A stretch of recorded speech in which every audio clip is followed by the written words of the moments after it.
हमारे यूपी से लगने वाली भारत नेपाल सीमा पर होने वाली तस्करी की घटनाओं के बारे में तो आप जानते ही होंगे। कई बार आपने समाचार पत्रों में इसके बारे में पढ़ा और देखा भी होगा। और इसी तस्करी के आरोप में आज से लगभग 7 साल पहले यूपी के महाराजगंज जिले से सटे नेपाल बॉर्डर पर एक जर्मन नागरिक को भी नशीले पदार्थों की तस्करी करते हुए पकड़ा गया था। अभी जल्द ही इसे गोरखपुर मंडलीय कारागार से रिहा किया गया है और अभी अपनी बाकी की बची हुई सजा जर्मन की जेल में काटेगा। यूपी में गिरफ्तार हुआ व्यक्ति जर्मन में सजा कैसे काटेगा, ये मुद्दा हो सकता है कई लोगों के लिए चौंकाने वाला हो। इसलिए आज का ये वीडियो इसी बात पर आधारित है कि आखिर किस कानून के तहत ये जर्मन नागरिक अपने दोषों की सजा जर्मनी में काटेगा। तो सबसे पहले आपको इस शख्स का नाम बता देते हैं। इस जर्मन नागरिक का नाम है बैरन मैनफ्रेड। इसे जब साल 2014 में तस्करी के आरोपों में पकड़ा गया तो सबसे पहले इसे जिला जेल यानी कि महाराजगंज जेल में बंद किया गया। प्रशासनिक आधार पर आगे अक्टूबर 2015 को मैनफ्रेड को गोरखपुर मंडलीय कारागार में ट्रांसफर कर दिया गया। यहीं पर रहते हुए 20 दिसंबर 2018 को कोर्ट ने मैनफ्रेड को 10 साल कारावास और 1 लाख रुपए अर्थदंड की सजा सुनाई। इस खबर पर नवभारत टाइम्स में छपे एक आर्टिकल के अनुसार मैनफ्रेड की रिहाई के लिए उसकी पत्नी 7 साल से वीजा लेकर गोरखपुर उसके केस की पैरवी कर रही थी। गोरखपुर में ही जेल के पास एक किराए का घर लेकर वो रहती थी और इस दौरान जब वीजा की अवधि समाप्त होती थी तो वो जर्मनी वापस लौट जाती थी। इसके बाद फिर वीजा बनवाकर गोरखपुर वापस आ जाती थी।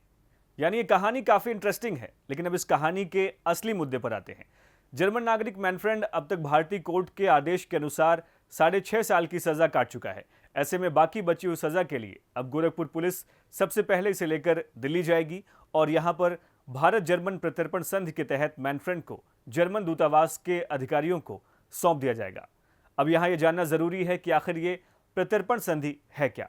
तो देखिए, प्रत्यर्पण संधि का इस्तेमाल अक्सर किसी भगोड़े को या फिर किसी ऐसे शख्स को लाने के लिए किया जाता है जो किसी देश में वांटेड हो या फिर भाग गया हो। इस कानून के तहत दो देशों के बीच समझौता जरूरी होता है और आपको बताते चलें कि भारत ने जर्मन के साथ इस प्रत्यर्पण संधि पर हस्ताक्षर किए हैं और इसी कानून के जरिए मैनफ्रेड की पत्नी जूलिया प्रत्यर्पण करा पाने में कामयाब रही हैं।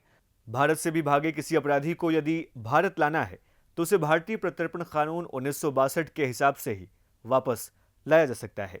इसमें 2 तरह के समझौते होते हैं। पहले समझौते के हिसाब से कसूरवार दोनों ही देशों में अपराधी माना जाता है, जिसे प्रत्यर्पण संधि कहते हैं। जबकि दूसरे समझौते के हिसाब से अगर 2 देशों में समझौता हो गया है तो जिस देश से समझौता हुआ है वो दूसरे देश के कानून के हिसाब से ही कार्रवाई करता है और इसे प्रत्यर्पण समझौता कहते हैं।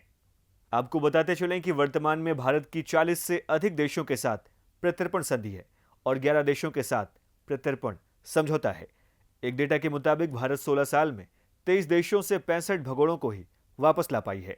अभी भी भारत सरकार को 24 देशों से 121 भगोड़ों का इंतजार है। आपको बता दें कि भारत अब तक सबसे ज्यादा 19 भगोड़ों को यूएई से ला पाने में कामयाब रहा है। तो यही प्रत्यर्पण संधि वो कानून है जिसके जरिए गोरखपुर की जेल में बंद रहा ये कैदी अपनी बाकी की बची हुई सजा जर्मन की जेल में काटेगा। आपको बताते चलें कि भारत जर्मन प्रत्यर्पण संधि के तहत ये पहला कैदी होगा जो अपनी बची हुई सजा अपने देश में काटेगा। आपको हमारी ये वीडियो कैसी लगी हमें कमेंट बॉक्स में जरूर बताएं। यूपी से जुड़ी और तमाम खबरों की अपडेट के लिए देखते रहिए हमारे चैनल बातें यूपी को।